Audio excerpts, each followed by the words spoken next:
So,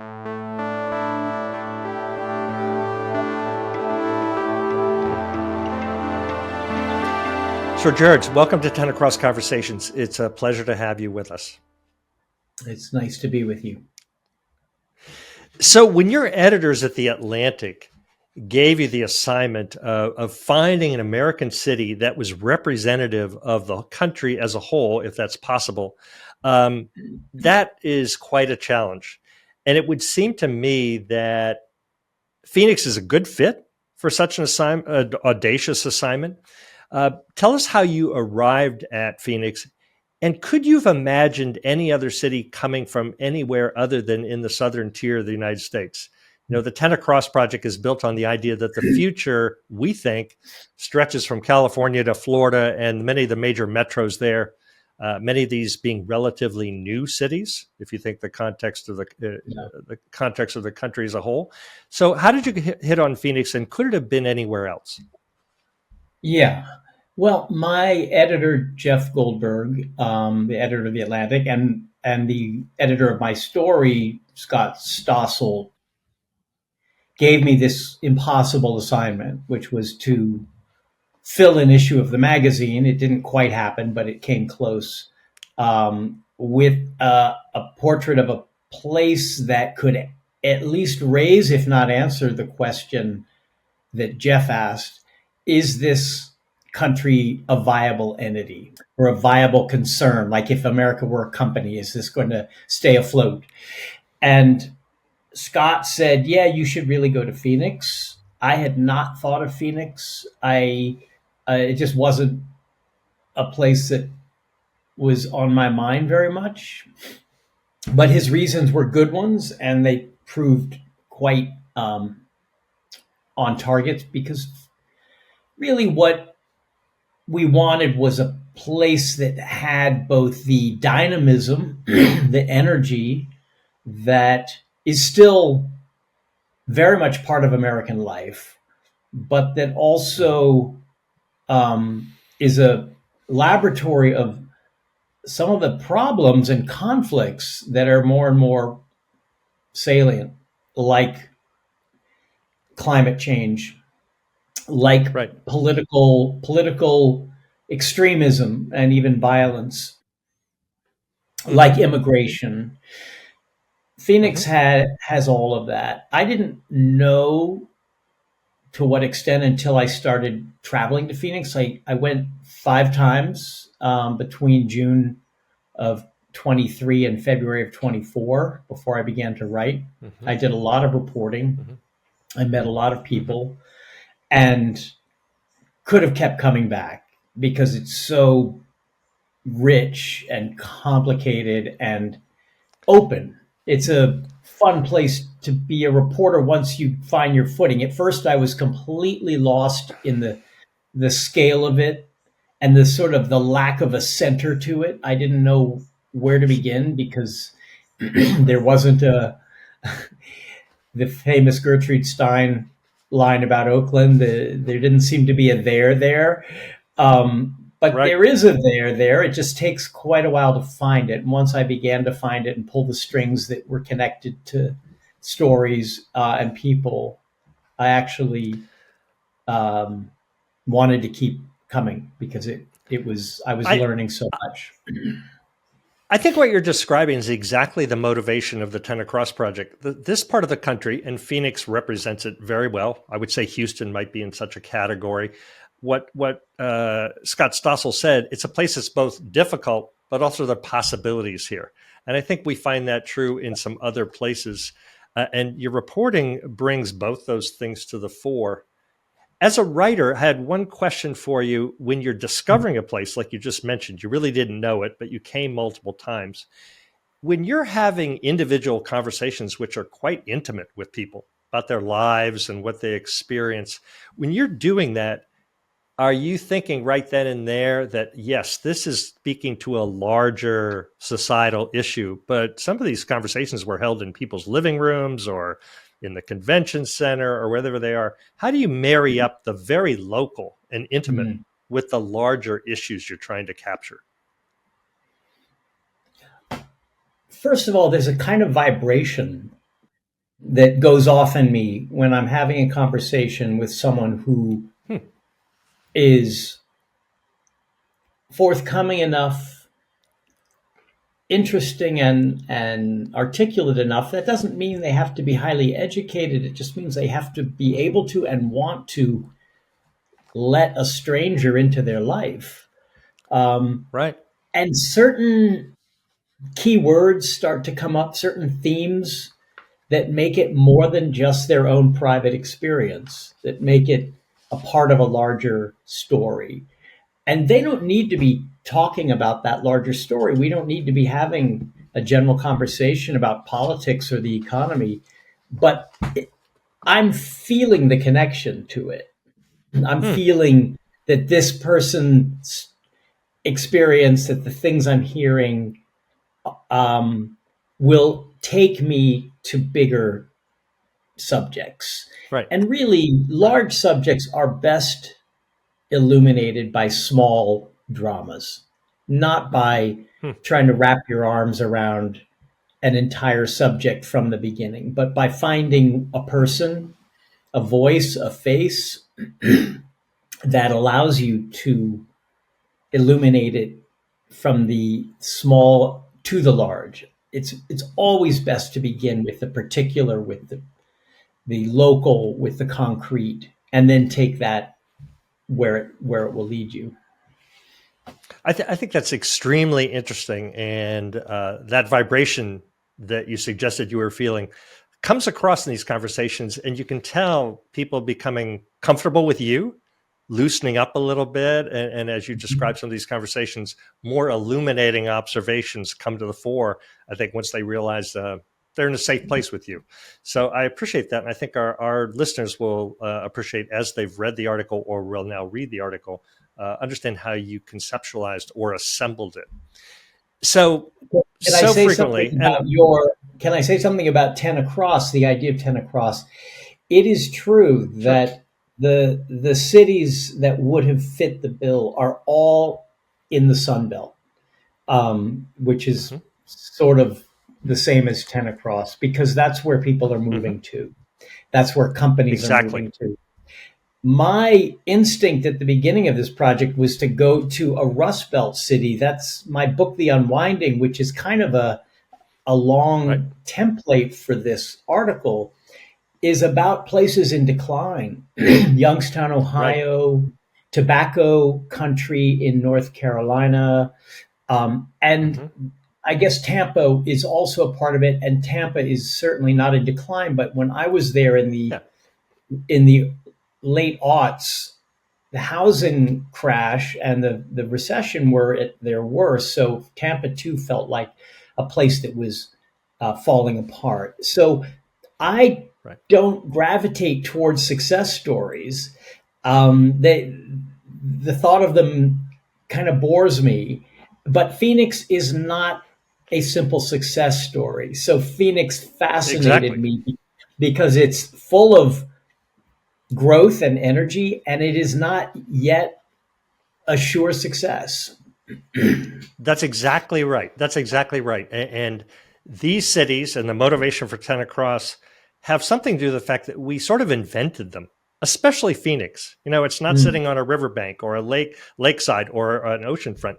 It's a function of 20th century technologies, automobiles, housing, air conditioning, other things.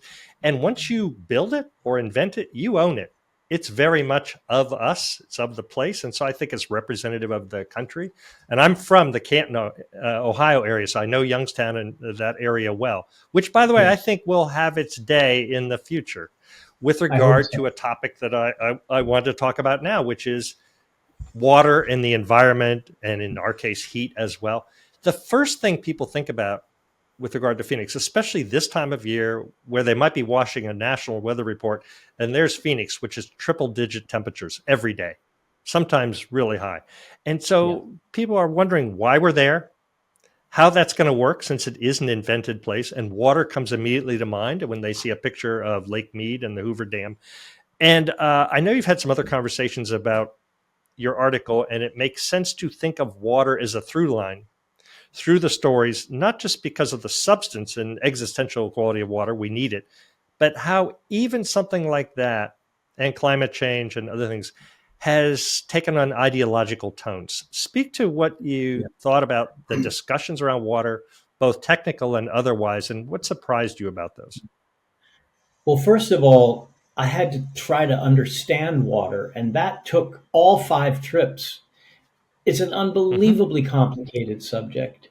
When you It is. consider both the natural uh, and scientific and geological qualities of water, and then the Mm-hmm. social and technical Right. and political qualities of water. So I guess one thing, so I read about it. I read a couple of really good books about the history of water and power in the Phoenix area, and Mm-hmm. those were incredibly helpful in giving me some grounding because it was just, forgive the pun, I could have easily drowned in the subject of water. I spent quite a bit of time with Sarah Porter of the Kyle Right. Center um, Right. at ASU, who the first thing she said to me was, most of what you think about water here is probably wrong. And she was right, It, because what she meant was it's not as though there's a shortage of water in Phoenix. I got a nice helicopter ride over the Salt River Project. So I good. flew over all these dams and all these reservoirs and all these rivers and canals and learned that there are like 650 trillion gallons of water held in the reservoirs of the Salt River Project. Mm-hmm. So it's not like Mm-hmm. it's all about to run out. But then the more I pressed into the subject and talked to other people, Sarah, Kathleen Ferris, who helped design the 1980 groundwater law, I learned there Right. is a crisis. It's not that you're going to turn on your tap in downtown Phoenix and there will be no water. The crisis is growth. Growth is creating the Right. crisis because housing is moving out from the central cities with their own municipal water systems into areas that don't have access to it, where you need either a well Right. or you rely on the water of another town like Scottsdale and Rio Verde Right. foothills, or Right. you need to have it hauled in by truck. And once that happens, you're at the mercy of drought, of high prices, and of groundwater disappearing. And that's what's happening in the exurbs of Phoenix and really even more in the rural areas of Arizona. I spent quite a bit of time in Cochise County, which is having a groundwater Right. crisis, partly because it's all being pumped by mega farms, Mm-hmm. out of state dairy. Right.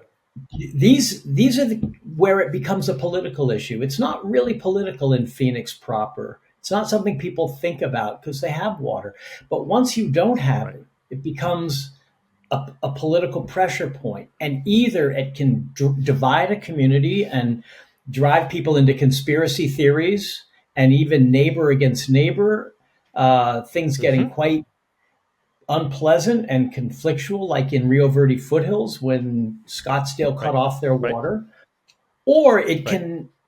it can sort of bring a community together when everyone is experiencing the same problem, like in Cochise County, where Republicans and Democrats alike are seeing their wells going dry. And that has a way of overriding the usual partisan differences. It's hard for a conspiracy theory to convince you that your neighbor is the reason why your water's running dry, or your well isn't dry. It's just that they've convinced you it's dry. It concentrates the mind, and I think that can have a positive political effect.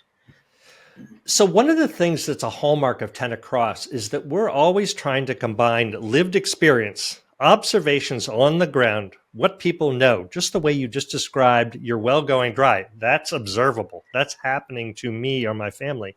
And the data, which people like Sarah are assembling at the Kyle Center that demonstrate where the water is, where it isn't, and how we're absorbing it. You put those two things together, and people, to your point, begin to think differently, maybe overcome some of their ideological biases that they bring to almost anything. And I was struck by in the article when you went down to a Turning Point convention, and you say water was not mentioned once. from the stage, maybe for fear of some of what you're describing. But as you talk to a couple of brothers in the lobby, they said, hey, by the way, this water thing is real and actually concerns us, Yeah. and we're thinking about it. So These that was were fascinating to see where water shows up. these were two guys from central Arizona, from a rural area, with red beards down to the middle of their chest, big guys. I didn't know anything about the Lions of Liberty, which was what their big banner said in the with the booths and the tables outside the convention hall.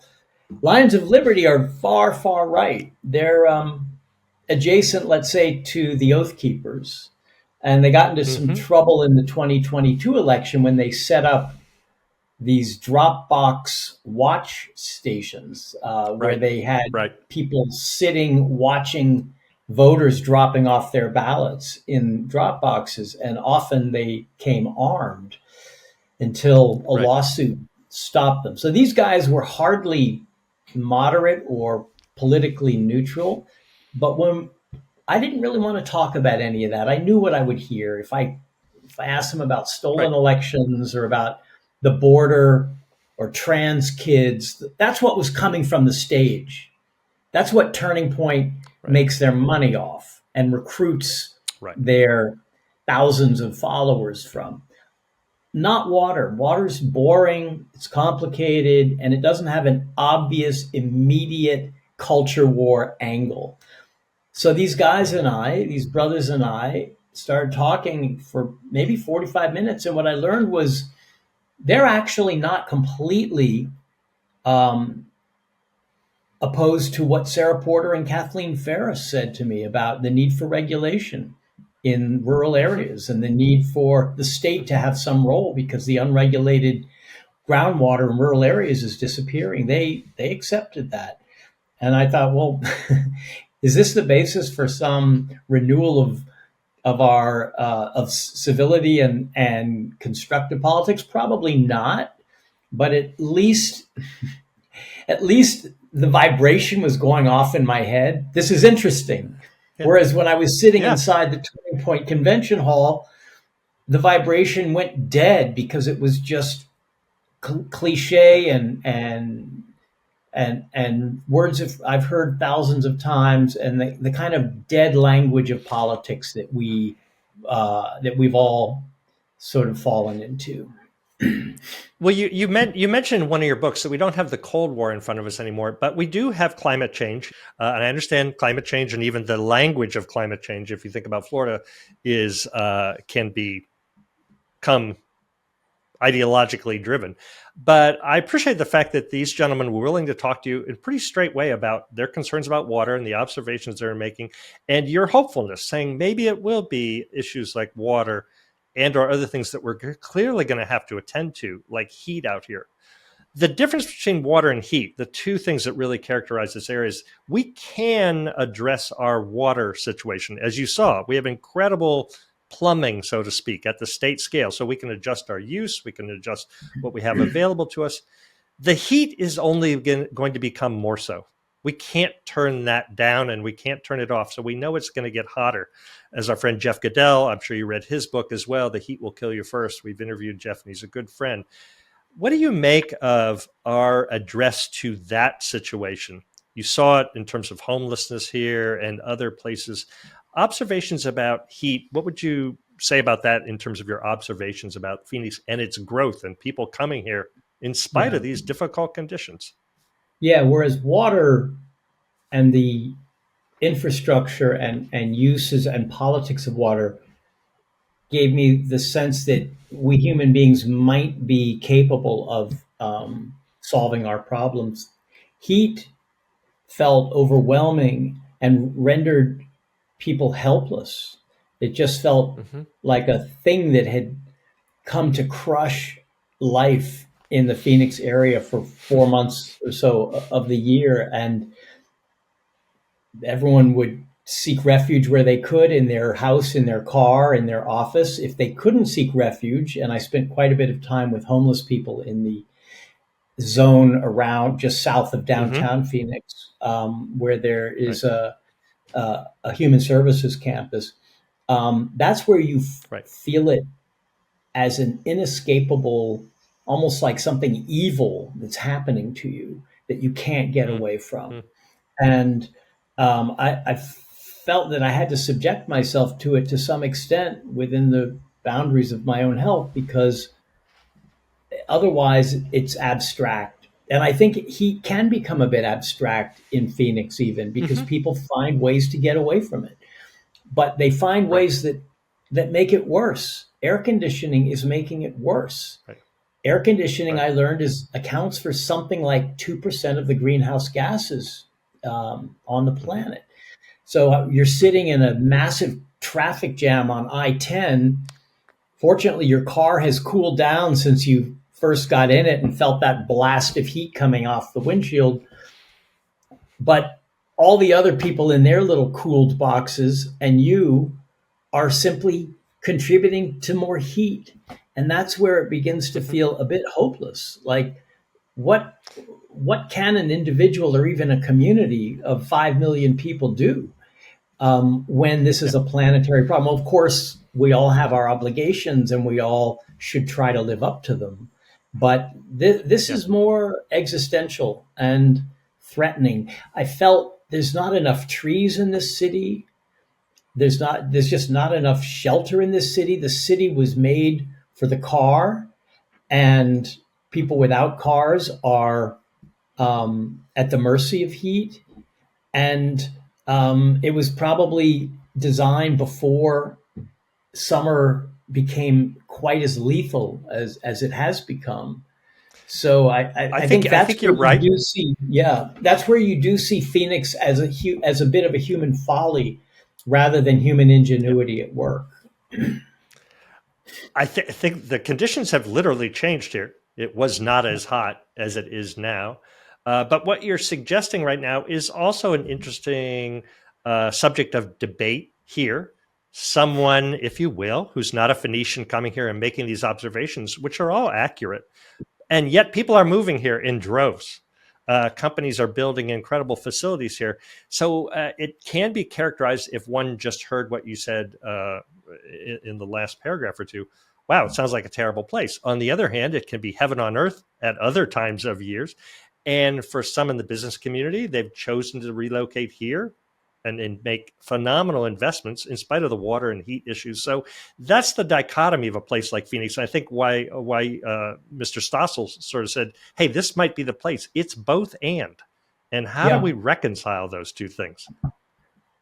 Well, a lot of people compared it to something like Minneapolis in the winter. Yeah, there's three Mm-hmm. months where you just can't be outside. Well, that's true in the Great North as well, or at least it used to be. I'm not sure Minneapolis is quite as cold as it once was. Right. So when you think of it that way, are people crazy for living in Minneapolis? We don't. We may think that they're rugged and hardy, but we don't think that is just absolute madness. It may be that Yeah. heat, to me, heat feels more dangerous. I grew up in California. I'm used to warm weather, and dry weather, but on coastal California is nothing like Phoenix. And Right. That's for sure. the heat, yeah, and the heat, it felt very threatening. Like if your car broke down, or if you misjudged a walk, or if you went for a hike and got lost, it felt potentially lethal. And it Yeah. is, as you note, we had well over 600 deaths here last year due to heat. We're not sure how many are attributable directly to heat all the time. We're not Right. sure if those numbers are perfect, but it is. The cold can be accommodated by more layers. But the heat is the heat. And you're right. If your car broke down in a bad place, some very sad stories result from that. Yep. So, anyway, Yep. I guess what I think we're both interested in and why you were out here is that strange parallel between the increasingly difficult environmental conditions and yet the attractiveness of this place for all kinds of things. So I want to back up for just a minute. As you Hmm. wrote this article, you clearly could draw on some other observations you have made about the United States and its various groups of people. In your book, The Last Best Hope, you describe various orientations towards the future. and you had four categories of people in free America, real America, smart America, and just America. I don't necessarily want to go through all of those definitions, other than I think there are some that really relate to the people that you met here. I'll use one example because it's too obvious to avoid. My boss, so to speak, Dr. Crow, who clearly would be a representative of smart America. I don't mean just because he's smart or we're at a university, but because they're taking certain things into account, while Yeah. also seeming to want to address what the needs are of the country as represented by this place. And it's just not a walled campus that people can't participate in. It's an obligation of another kind. But can you talk about your observations about Yeah. various groups of people and how they were confirmed to you in terms of your visits here? Maybe we could start with that one. Yeah. I mean, you could say that the idea of free America, these are four, I Mm-hmm. would call them narratives, essentially Mm-hmm. ideas about what America is and should be. Free America, you could say, comes from Arizona. It comes from it. Right. You could say it comes from Barry Goldwater. It comes from libertarianism, which are still strong in Arizona, and it was the basis for the conservative revival that brought Ronald Reagan to office and kind of dominated the Republican Party until very recently.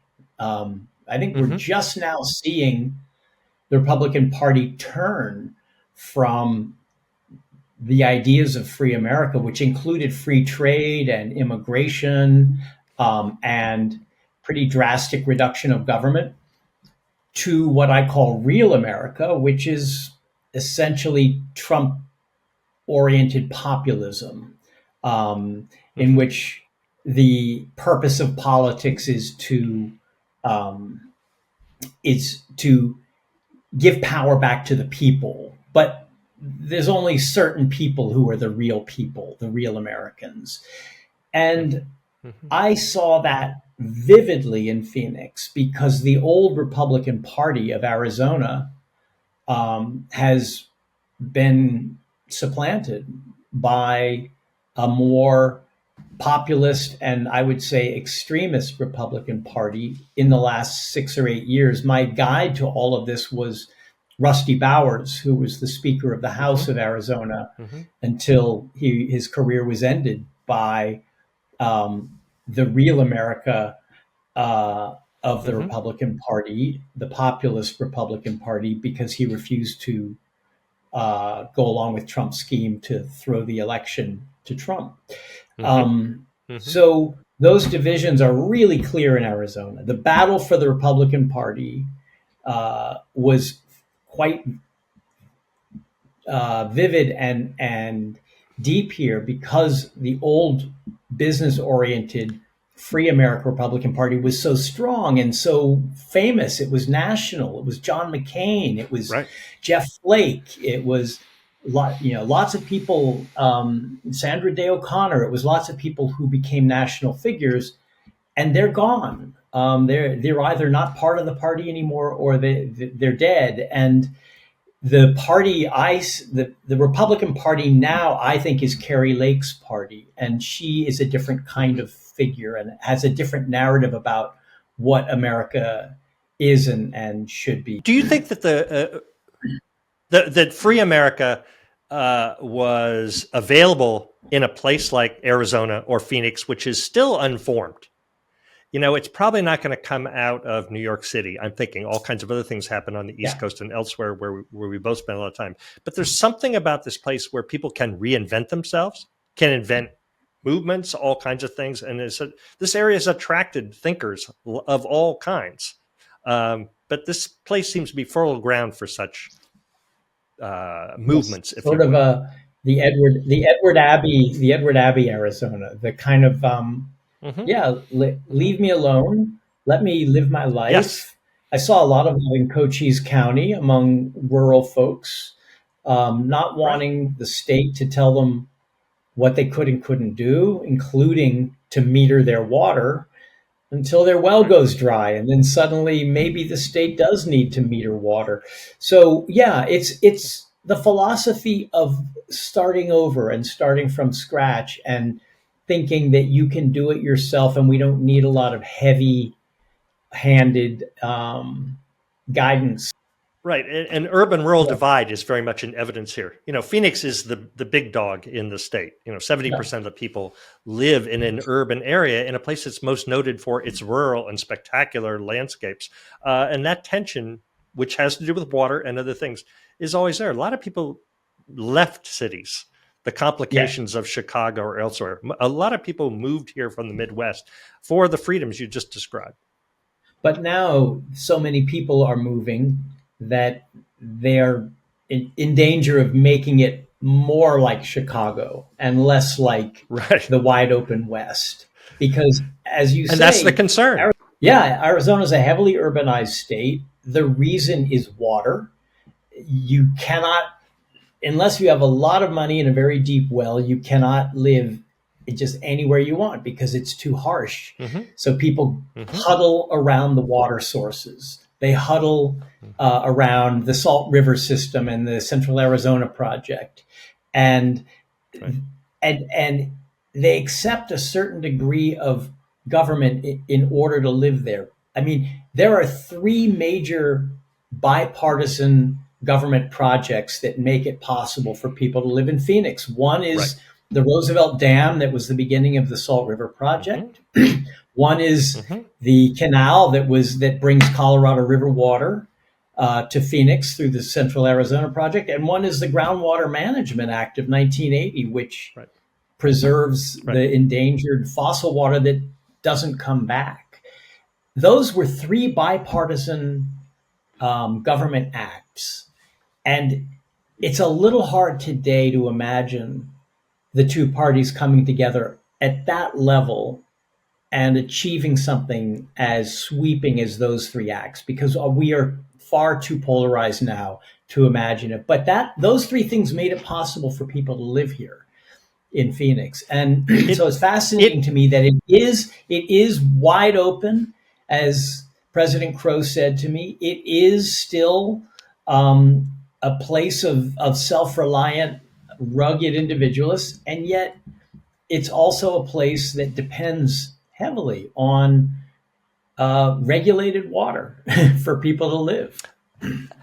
Again, the dichotomy of this place. I want to move where I'm free to do what I like and I'm unencumbered by regulation or other things. And John Wesley Powell, who explored the West, who I'm sure you know, right after the Civil War, said, boy, be careful when you move to the West. There's not much water here. And organize your habitation around rivers and watersheds where the resource is. And we didn't listen. So we wind up with massive infrastructure to bring the water to where we apparently would like to be, which means moving at 3,000 feet uphill across 300 miles to get that Colorado River water to Phoenix. So we rely on government, as you described it, decision-making back in the day to decide to make those kind of investments, which I think you're absolutely right. I just don't know how we would arrive at those conclusions today. It seems a bridge too far. I agree. But let me get back to your question about last best hope and the 4 Americas, because Smart America is really important in Phoenix. And this is where Arizona State and Michael Crow come into my article. I was really taken with the idea that universities, elite universities, have become in some ways irrelevant to the real struggle of Americans and to the success or failure of the American experiment. And what's happened is so much pressure is now put on well-to-do families to get their kids into one of a handful of elite universities in order to be on the path to success. And it's like the star-bellied Sneetches in the old Dr. Seuss story. You're either in or you're out. And that feeling has stratified us socially and economically, where we're more and more of a kind of old European style society where there's a class that is successful and there's a class of peasants that are not. But it also has polarized us because the more working class Americans who are having a harder time and whose kids don't go to those schools begin to see education, higher education, as either indoctrination or a waste of money or just a way for Mhm. families to pass on their privileges. And it seems to me that what Crow is trying to do is break that cycle with Arizona State, and instead of making it a kind of attractive place through exclusion, to make it an attractive place Mhm. through inclusion, so that more working class people have access to higher education and to a good life, because we all know the good life does not come down to Harvard, Yale, or Princeton. But that's the Right. way elite families have been conditioned to teach their children. And it's a really destructive trend in our society that has, I think, Mhm. divided us both in class and in politics. And I think he's also trying to knit together two things that maybe the leaders of higher ed in other places think are impossible, that you can be both inclusive and also excellent at the same time. Our research has increased since Dr. Crow has come here tenfold, and Right. really the highest quality research being done in the country.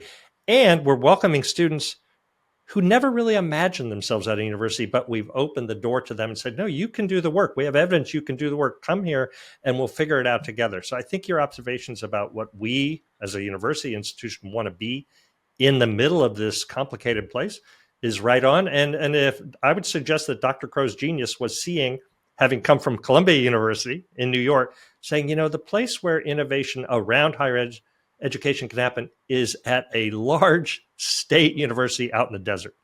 And he's In the proven that to be West. true, which is Yeah. sort of an amazing Yeah. story. Yeah. Yeah. In the West. I So, think that's right. But can I just add a bit of skepticism to the very sure, glowing picture that I paint of ASU? And that is, I sure. worry that the scale of it and the acceptance of technology as the tool for educating at that scale could lead to you could say, the phoenixification of ASU, where suddenly growth becomes something problematic rather than simply a good thing. And AI particularly makes me nervous as a writer. I see it coming for my job, Sure. coming for my words, not paying me for my words, but using them to Yes. train its own models so that someone else can then Right. replace me. I have a lot of concerns about technology as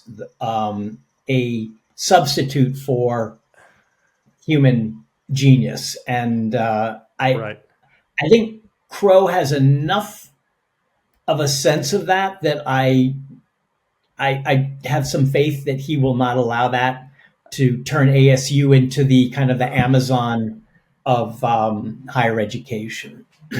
I think you're right. I think he is interested not in technology for technology's sake, but because of this access issue for those students who just don't have the means to be here and yet Yep. they are deserving of education. But at my peril, to your Yep. point, I have brought up the very issue you just mentioned, the Mm. securing of your words and others to build these AI facilities seems to be worthy of further scrutiny. And we had an interesting discussion about that. It was short, but I think Mm. others are raising the same issue. I think we're just getting into this, and I think we have added another design aspiration to the university, which is requiring us to think about really careful scrutiny of innovation and our obligations to do that. So I think I, we're aware of I'm that. so glad to hear that. There are so many wonderful sounding institutes and centers at ASU. And if Yeah. there's a center for skepticism about innovation, I would think you guys are going to be fine. I don't know if we have one of those labeled that way, but I think we're willing to ask those questions. And we certainly have people here who are, and I think appropriately so. So, in the few minutes we have left, it would Yeah. be impossible not to mention the current situation, politically and otherwise, that's changing within the hour. And in your book, in the Last Best Hope, you mentioned something attributable to President Lincoln when he was thinking about government. and our ability to govern ourselves. And he says, if destruction is to be our lot, we must ourselves be its author and finisher, suggesting that it'll be not forces from the outside, it'll be how we work with each other. And I think there's plenty of evidence of that you saw in the Phoenix region and in Arizona. Talk about where you think we are right now and the polarization, but also the potential to overcome it, as we're seeing in the news Yeah. at this very moment. I worry about this at least as much as I do about climate change. To be honest, I think there's a steady downward draft on our discourse, our language, our thinking, the way we relate to each other, the way we relate to our institutions. Democracy and self-government are not natural. We're not born knowing how to govern ourselves. It's in a way more natural for a kind of privileged class to be in charge. Certainly in human history, that's much more often been the case and is the case around the world. It seems more and more today in authoritarian countries. Self-government, I mean, Tocqueville wrote about this. It requires skills. Habits of the heart was his phrase. And these have to be learned and practiced and can easily be lost. And we, I think, are in danger of losing them. And I don't just mean we're going to elect the wrong president and that president's going to take away our freedoms. I don't think that's as likely as that we ourselves, as Lincoln said, will be our own author and finisher by allowing these habits to decay and to be infiltrated by bad habits of talking and thinking, or by indifference or apathy or deep cynicism about institutions where we just don't think anything works. And if you can't trust anyone in power, we can't trust each other, and we certainly can't trust people who don't think like us. Social media, back to technology, has been a very strong driver of these trends. It's given everyone a platform, a voice, but it turns out that everyone having a voice doesn't necessarily make everyone a better member of a self-governing society. And there are lots of little ways you could try to fix this. There's no single fix. The main thing is for us to recognize that we have allowed our self-governing machinery to decay and perhaps been complacent about it until we finally wake up to it. It's gone very far. It's in a state of deep decline, and it takes a lot to bring it back. And it's the key to everything else. As I wrote in my article, solving the problem of water requires solving the problem of democracy. You can't solve one without solving the other. The key to everything, all the issues we've been talking about, is for us to be better citizens of a democracy. And right now, I don't see the trajectory moving in that direction. And that requires us to be open to differences and civil debate and other things. And there's a role for journalism, obviously, here. And I love this line from your book at the end, Last Best Hope. You said, any writer who's afraid to tell people what they don't want to hear has chosen the wrong profession. And I think you probably see yourself, not intentionally so, as someone who's willing to call it like they see it. And probably people don't agree with some of your observations. I think they're very solid and obviously well-researched. But the role of journalism going forward, in that we're losing many of those platforms, especially at the local level, and what you expect from the future of journalism. Well, I can tell you, I spent time with Arizona Republic reporters, and I came to respect them a lot, but there are not enough of them. And they don't make enough money, they'll be glad to hear me say, and they may not have enough readers because, in a way, it's just easier to click onto Twitter or X or TikTok or to turn on MSNBC or Fox than to actually read local news. It's not always as exciting or sexy, but that collapse, which is more of a financial than, it's not about the attention of readers. It started out as the the whole business model of newspapers collapsing with the internet. But we, the people, we, the readers, the consumers of news, are to blame as well, because every time you give in to that candy eating impulse just to click on social media instead of taking the time to read an article about water in the greater Phoenix area by one of the reporters in the Arizona Republic, you are contributing to the decline of our ability to govern ourselves. Mm-hmm. And without local news, we can't, because we can't hold power accountable. We can't investigate corruption. We can't inform citizens. Right. Which is actually what's so extraordinary about your article in The Atlantic. 25,000 words doesn't show up very often on our doorsteps. Obviously, you can see I'm holding the analog version, but we've all read it in this form and also digitally. The commitment of The Atlantic and you to dedicate that much time and effort to this story is, I think, a demonstration that you still believe people are out there who want to understand something in depth. I'm so glad you say that, because it's true. It's a huge credit to The Atlantic to invest that much time and resources to allow me to spend almost a year on this one project, to fill almost an entire issue of the magazine. I think it's the second longest article in the modern Atlantic's history. And to have enough respect for our readers to think that they will read it, and they have read it. And it has been pretty widely discussed. And I was worried 25,000 words on Phoenix is going to disappear without a trace. Fortunately, it came out a few weeks before the debate, the assassination attempt, and Biden dropping out, which has completely consumed people's attention. So there was a period early in the summer of enough calm that people were able to read a 25,000 word article, but they would never have been able to if The Atlantic hadn't believed in its mission enough for it to give it to them. And I want to conclude with this thought. We are sometimes taken aback, and there are many people who are disappointed of the portrayal of Phoenix in the national media and the major newspapers, because there's a sense that they really don't know us, and so they leap in short articles to the obvious.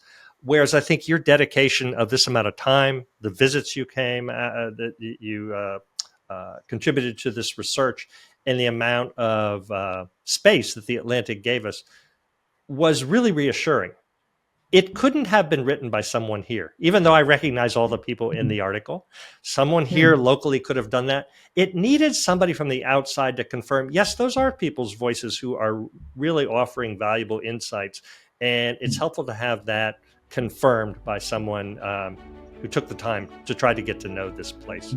So, George, I want to thank you for your good work. It's been a pleasure to chat with you about this, and I look forward to your next major article. If you want another city to look at across the 10, we'll be happy to nominate a few.